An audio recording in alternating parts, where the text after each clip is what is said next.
बोलो आप क्या। आज कोरबा नगर निगम के हमारे 67 वार्ड में भारत सरकार की विभिन्न प्रकार की योजनाएं संचालित होती हैं। राज्य सरकार की विभिन्न प्रकार की योजनाएं संचालित होती हैं। कौन कौन सी योजनाएं क्या स्थिति में है और कैसा, ये सारी चीज़ों की समीक्षा शासन की योजनाओं का।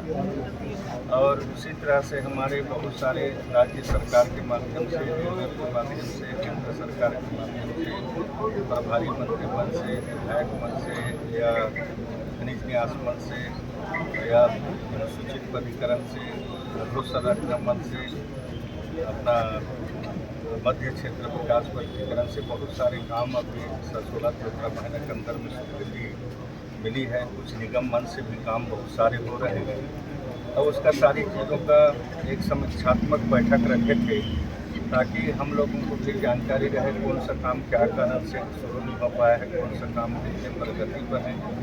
और बहुत ही अच्छे ढंग से सभी कामों का प्रगति पर है। बहुत सारे काम टेंडर की प्रक्रिया में है, बहुत सारे अभी छोटे छोटे काम का लगभग 27-28 करोड़ का भी 15 पहले स्वीकृति मिला है और वो उसका तो अभी समीक्षा नहीं किए क्योंकि सारी टेंडर में जाना। बाकी 2-4 काम छोड़ करके सारी काम अच्छी स्थिति में है। कोई जगह जमीनों पर विवाद के कारण से काम प्रारंभ नहीं हो पाए हैं और उसको हम लोग स्थल परिवर्तन करके उसको निरस्त नहीं करवाएंगे। उसको शासन स्तर से, खनिज न्यास स्तर से और जो महापौर स्तर से स्थल परिवर्तन करके उस काम को दूसरे जगह। तो इसी तरह से बहुत सारे काम मांग आते रहते हैं। एक ही 2 काम है उस टाइप का, बाकी सारी काम होने की स्थिति में है। और जो काम अपूर्ण है, हम अधिकारियों का है कि अच्छा मेहनत करके उसको समय सीमा के अनुसार में पूरा कराएं। गुणवत्ता के साथ में काम हो, कहीं भी गुणवत्ता भी काम मत हो, अच्छा टिकाऊ हो, क्योंकि एक बार जनता को समर्पित होता है तो कई सालों तक चले तो हम लोग का भी नाम अच्छा रहता है, निगम का नाम भी अच्छा रहता है। इस तरह से समीक्षा हुई और ख़ास करके मैं आप सबको बताना चाहूँगा, क्योंकि मैं नगर निगम में 5 साल पार्षद था और 5 साल महापौर था, तो आज भी नगर निगम की जब बैठक में आता हूँ तो मुझे ऐसा नहीं लगता कि आज मैं कोई मंत्री बैठक ले रहा हूँ। मुझे आज उसी याद आ जाता है कि उसी पार्षद और महापौर का ख्याल मुझे याद आता है।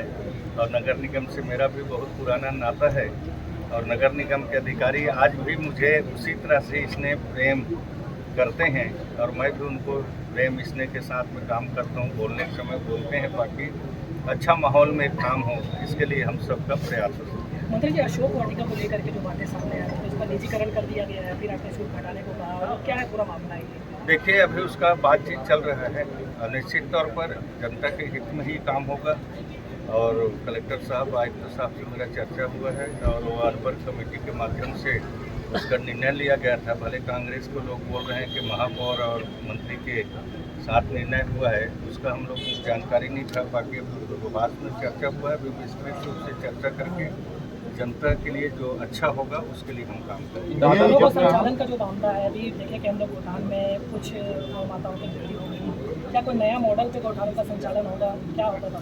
देखिए, अभी माननीय मुख्यमंत्री जी ने ऐलान किया है गौधाम, और गौधाम जल्दी शुरू होने वाला है और बहुत ही अच्छा प्रदेश में उसका संचालन होगा और किसी भी तरह से हमारे गौ माता को कष्ट नहीं है। प्रधानमंत्री और दादा में जो बनेंगे उनसे लेने की लोगों को समस्या आ रही है, उस पर ध्यान देना।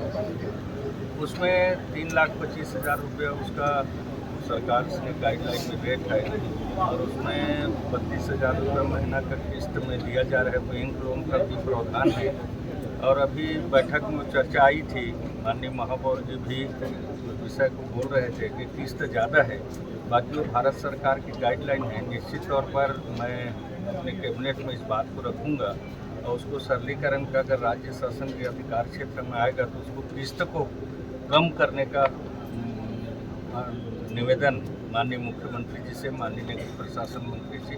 और कैबिनेट का बहुत बड़ा अधिकार रहता है। कैबिनेट में सभी माननीय मंत्रीगण और हमारे सचिव से लेकर सब उच्च अधिकारी रहते हैं, तो उसमें अगर कोई रास्ता निकालता है तो प्रयास करेंगे। उसको घोषणा तो नहीं कर सकता क्योंकि गाइडलाइन के हिसाब से होता है, बाकी उसमें बात रखूँगा, उसमें क्या हो सकता है प्रयास करेंगे। ग्रामीण मंत्रिमंडल के विस्तार को लेकर के भी चर्चा हो रही है, समारा जो 18 को शपथ होगा, क्या कैबिनेट में मुख्यमंत्री जी से बात होगी? देखिए, ये हमारे लेवल की बात नहीं है, ये भारतीय जनता पार्टी संगठन की उच्च लेवल की बात है। माननीय मुख्यमंत्री समिति के विशेष अधिकार है और इस विषय में हम लोग को किसी भी तरह से कोई पूछा नहीं जाता और जो भी आएगा जिस दिन होना रहेगा उस दिन हो जाएगा। इस विषय में मैं कुछ नहीं कर कुछ सकता। वरिष्ठ विधायक नाराज थे, कुछ वरिष्ठ नेता नहीं, कोई नाराज नहीं है। भारतीय जनता पार्टी में जिसको दो दायित्व मिलता है उसके हिसाब से सब लोग काम करते हैं। सर, ग्रामीण क्षेत्र में पानी की समस्या भी बरकरार है, इसके लिए क्या तैयारी चल रही है?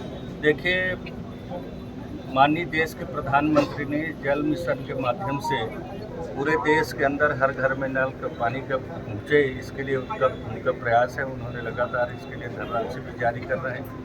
बाकी पिछली सरकार में कुछ जगह गड़बड़ियाँ काम हुई, इसके कारण से लोगों को परेशानी हो रहा है। बाकी भी वर्तमान सरकार, माननीय मुख्यमंत्री जी, माननीय उप मुख्यमंत्री अरुण साहब जिनके पास विभाग है, इसके लिए लगातार प्रयास कर रहे हैं कि काम गड़बड़ हुआ है उसको सुधारा जाए और लोगों को उसका लाभ मिल सके, घर घर में पानी पहुंच सके। इसके लिए भारतीय जनता पार्टी की सरकार दिन संकल्पित होकर काम कर रही है।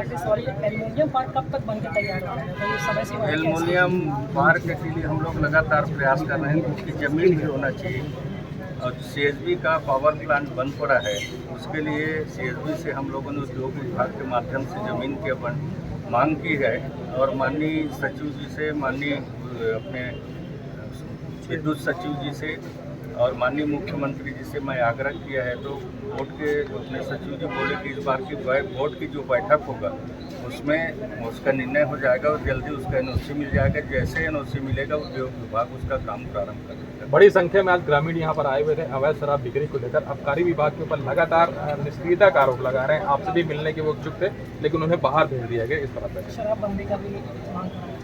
नहीं, अवैध शराब के लिए तो सरकार लगातार काम कर रही है। अगर इस टाइप का कहीं पर शराब अवैध बिक रहा है तो निश्चित तौर पर उसके ऊपर कड़ी से कड़ी कार्रवाई होना चाहिए।